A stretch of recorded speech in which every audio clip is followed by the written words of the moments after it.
ਮੈਨੂੰ ਹੁਸਨਾ ਦੀ ਰਾਣੀ ਦੇ ਖਿਤਾਬ ਮਿਲਦੇ, ਮੈਂ ਮਿਲਾਂ ਨਾ ਕਿਸੇ ਨੂੰ ਮੇਰੇ ਖਾਬ ਮਿਲਦੇ, ਮੇਰੇ ਖਾਬ ਮਿਲਦੇ।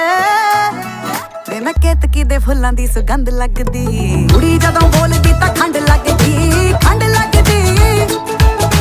ਸਾਰੇ ਕਹਿੰਦੇ ਅੰਬਰਾਂ ਦਾ ਚੰਦ ਲੱਗਦੀ, ਚੰਦ ਲੱਗਦੀ। ਕੁੜੀ ਜਦੋਂ ਬੋਲਦੀ ਤਾਂ ਖੰਡ ਲੱਗਦੀ, ਖੰਡ ਲੱਗਦੀ। ਸਾਰੇ ਕਹਿੰਦੇ ਅੰਬਰਾਂ ਦਾ ਚੰਦ ਲੱਗਦੀ, ਚੰਦ ਲੱਗਦੀ। ਨਾਲੇ ਟਿੱਕੇ ਆਉਂਦੇ ਮੈਨੂੰ ਗਿਫਟਾਂ 'ਚ, ਕਹਿੰਦੇ ਲਾ ਕੇ ਰੱਖੋ ਜੀ ਨਜ਼ਰ ਲੱਗ ਜਾਵੇ ਨਾ।